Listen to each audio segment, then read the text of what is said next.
Hello and welcome back to Granbury Volunteer Fire Department's online fire academy. I am Matt Hohan, Captain of Operations, and today we are going to cover Section 6 fire streams under SFFMA. And as always, you can always follow online on sffma.org and just go to certifications and look for firefighter 1 and 2. Now, the fire streams that we're going to be covering today is how to use the actual water in the nozzle, coming out of the nozzle for different situations, and then the benefits and consequences of each. This is a big step forward to getting you prepared for doing interior fire attacks.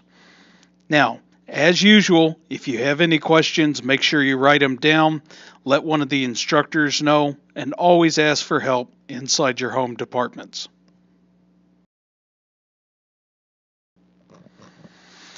Define a fire stream. Go ahead and write down what you think a fire stream is, and then I'll give you an answer here in just a second.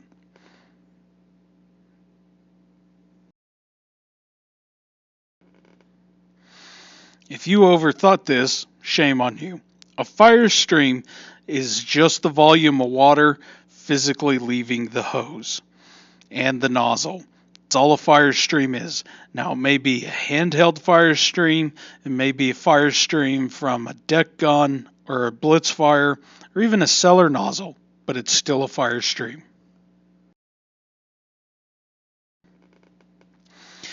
Manipulate a nozzle to attack a Class A and Class B fire. Now, there's something really important you need to know here right now. When you're operating a nozzle, that water leaving the nozzle is coming out with force, and you have the ability to direct the water wherever you want it to go. Now, if you're going to be fighting a Class A fire, a common combustible fire, then you're probably going to want to be using more of a straight stream or a power cone. A straight stream is going to give you a lot of energy as the water makes contact with the burning surface, and you're going to get a little bit of penetration potentially into the object that you're trying to cool. A power cone is going to deliver a finer stream of water in the form of water droplets, but it's still going to be coming out with a certain amount of force. The benefit of the smaller droplet of water is that it's easier for it to absorb heat and readily break down into the steam. Now, to fight a Class B fire, if you look at the picture on the right here, this is a group of our cadets that are actually attacking a Class B fire with water hoses. What I need you to realize is that this is a gas containered vessel. We're not actually fighting a true liquid fire. A liquid fire with a straight stream of water, and all you're going to do is physically shoot the water all over, or you're going to shoot the product that's burning all over the place, and it's going to splatter and spray, and it's going to make the fire bigger. Really, what you're doing with water application on a Class B fire is you're not actually after the fire. What you're after is the container, and you're trying to cool the tank or you're trying to cool the pressurized vessel. So when you're spraying that, you need to be spraying the water in a manner that's making contact with the container, not the fire. Water hammer and its prevention. Water hammer is a really simple act to prevent. The cause of water hammer is that I have a nozzle open and it's flowing water. If I reach up to the nozzle handle, grab it, and just jerk it closed and slam the nozzle closed, the water in the hose had a relative motion to the exit of the nozzle. And as the nozzle closed, all that water's motion is going to come to a stop. And the best example I can give to this is just think of it as a derailing train. The train cars at the beginning of the accident are going to slam into whatever came off the track, and then they're going to derail. But the train cars behind it are still traveling down the track. Water's the same principle.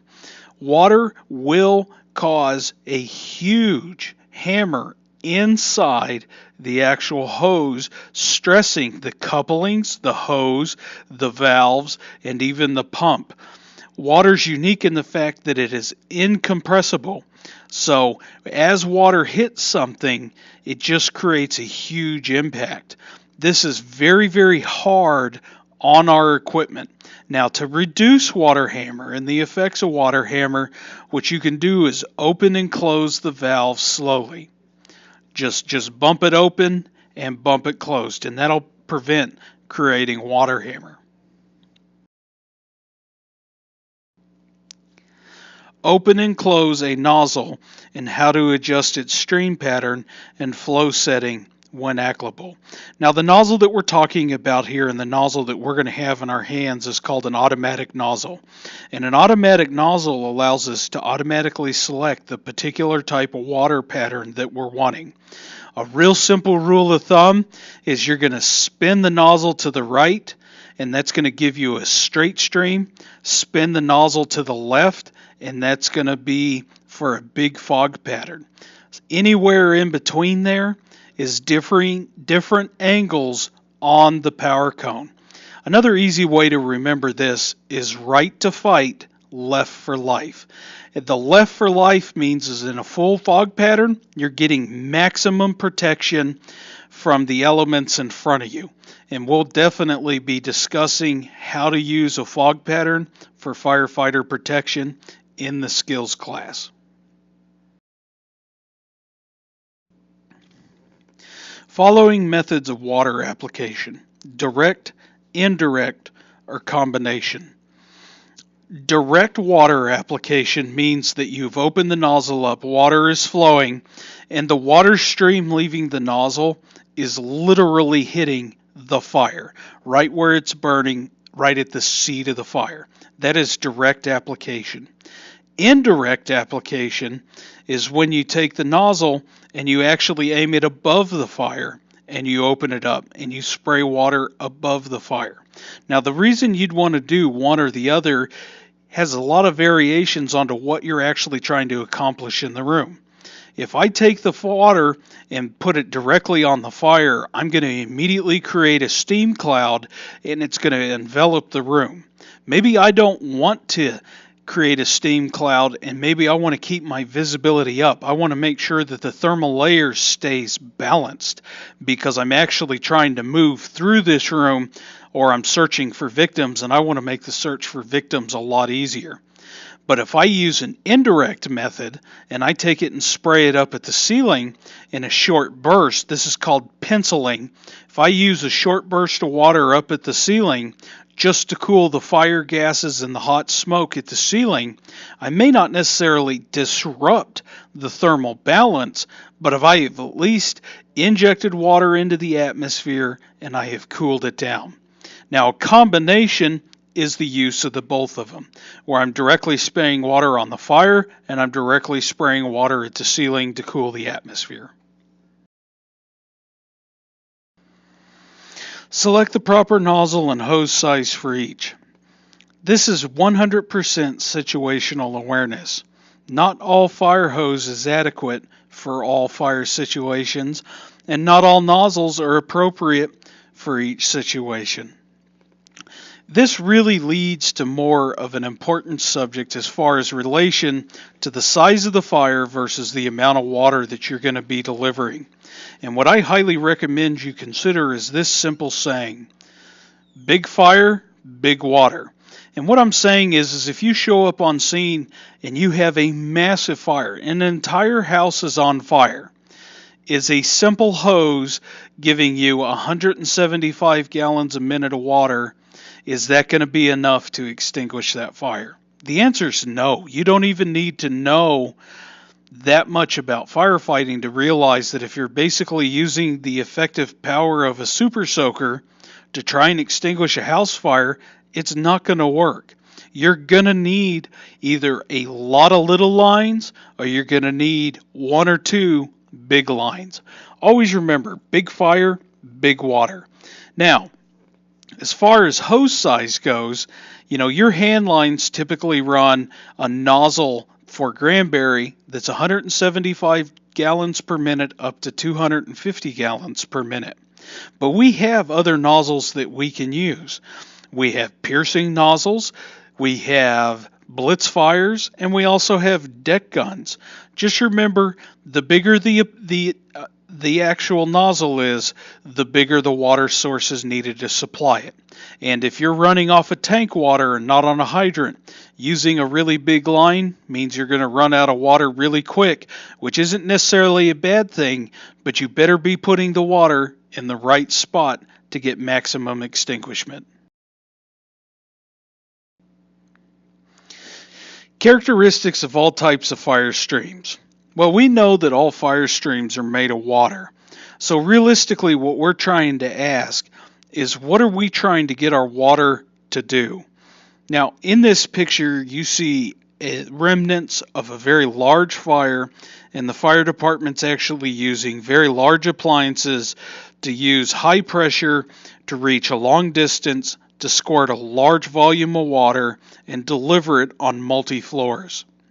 Okay, so if you're trying to get maximum reach with your water stream, it's going to have to be a straight stream delivery, typically through a smooth bore. That's going to give you your greatest reach and also your most penetrating power. When that water reaches the area where it's burning, or when the water finally runs out of energy, the water itself, when it hits, it's going to create a large splash effect, and its water's going to pool. It's going to be together. So it's going to take a lot of energy in that room to get that water to actually steam. Now, another characteristic of a fire stream is, let's say you go to a power cone where you get rid of that smooth bore straight stream of water, and now you're going to a very finely divided water droplet that's still being pushed in a conical shape. That fire stream is going to handle completely different in a very hot environment. First off, you're not going to get the reach that you were getting off a straight stream, but at least the water particles are a lot smaller now, and they're going to be easier to absorb heat quicker and be able to turn to steam faster, so it's going to ultimately cool the environment itself a lot quicker. A smooth bore straight stream, you're going to get better penetration and better cooling as far as directly on the surface, but in relationship to the atmosphere, a power cone and the smaller droplets are going to have a greater effect in cooling the atmosphere.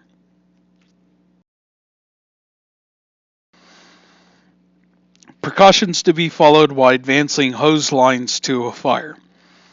Too often I see fire crews on a scene advancing a hose line, and one of them appears to be deaf and the other one appears to be blind. Communication is key. This is not a foot race and two cats tied together and running in opposite directions. You guys have to communicate. You need to work together as a team. The person with the nozzle needs to effectively communicate to the person behind them as far as what they need, in the sense of more hose, or do they need help just handling the hose. Advancing the hose together. Another thing to consider is the person that's backing up the nozzleman. As you're pushing hose forward, don't push the hose forward so aggressively that you take the nozzleman and you literally push him into the fire. Communication is critical when handling a hose. Now, another consideration in advancing a hose line is that your visibility can and will be severely limited. So you're going to have to take your time. You're no good to each other if you're moving so quickly that you keep falling over and tripping over objects and debris that's in the room. Take your time advancing hose lines. 3 conditions that result in pressure loss in a hose line. I want you to take a minute. I want you to write down 3 answers that you think they are, and then come back and I'll give you the answers. So I'm going to give you the answer to 3 potential conditions that result in pressure loss in a hose line. The very first one, and is the most common one, is the hose is just kinked. Someone that's on the hose line, not the nozzleman, is going to have to fall back and follow the hose and see where it's kinked. Once the hose is unkinked, you'll have water pressure back at the nozzle. A second very common cause of pressure loss is literally the fire truck that's pumping the water has now run out of water. That's a very dangerous scenario because the interior crew might be in the middle of a serious fire. This is where communication is key between the interior crew and your exterior engineer at the pump. Another thing that would cause a potential pressure loss is a hose line rupture, holes in the hose line break. All of those can reduce pressure in a hose line, and all of those must be addressed accordingly as they happen. Now, hopefully you wrote down others that were not listed by myself, and you go ahead and discuss those with the instructors during skills night. Operating principles of a fog and solid stream nozzles. Really what we're talking about is the difference between an automatic nozzle and a smooth bore nozzle. Now an automatic nozzle, the benefit of it is that you're going to get great control in the variation of stream types. And a smooth bore nozzle, you're going to get a lot of penetration and just volume with the given flow of water. I don't particularly favor one over the other. If I had to pick one, I would always be taking an automatic nozzle and I'd always be using a power cone. But that's just a personal preference. You can make an argument for either one in every scenario. It ultimately comes down to the firefighter and their ability to physically use the nozzle and achieve the goal that they're trying to maintain.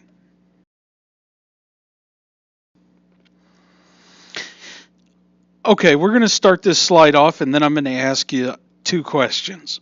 Advantages and disadvantages of a solid or smooth bore nozzle versus a fog stream or automatic nozzle.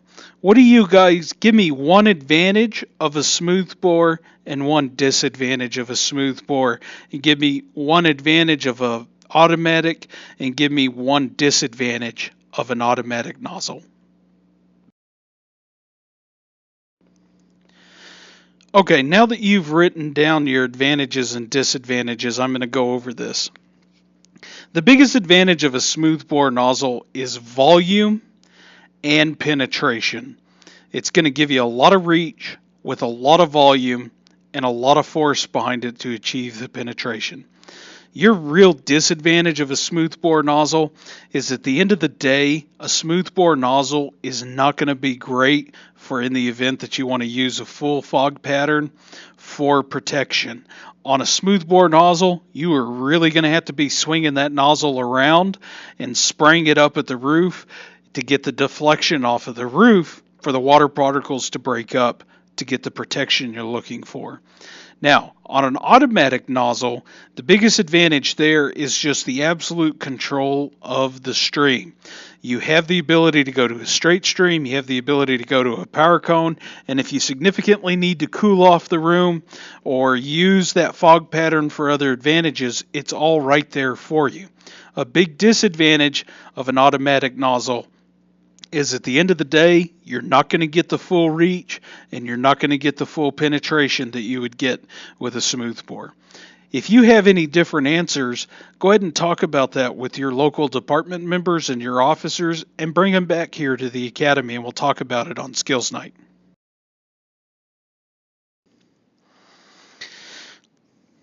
List 4 special stream nozzles and demonstrate at least 2 uses or applications for each. Now I don't want to get too creative here, and I want to focus on nozzles and appliances that we physically have at our home department. But I know of at least 4 special stream nozzles that we all have access to, not only at our departments, but in Hood County. So I want you to write down 4 special stream nozzles, not smooth bore, not automatic, and I want you to tell me about those 4 special uses, 4 special stream nozzles, and then I want you to list one scenario for each nozzle where you would use it. Go ahead, take your time, write your answers down, and then come back and I'll give you the answer for my 4.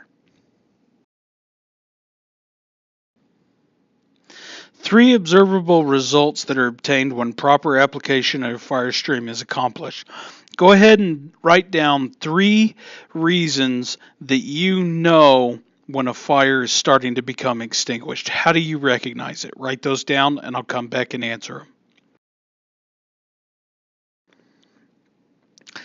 Now, 3 observable results for me was the first one's the obvious one. When the wet stuff hits the hot stuff, I'm going to get steam. I'm going to see a white cloud rising. That's good. The second one, there's going to be a physical temperature drop because I'm literally using the water to take the steam away or take the heat away, creating steam. The last one is the light of the fire will die. Literally, the light goes away. I can visibly see that the fire's been extinguished. That's just 3 really quick observable results. Do you have anything that's different? If you did, bring it to class and we'll talk about it.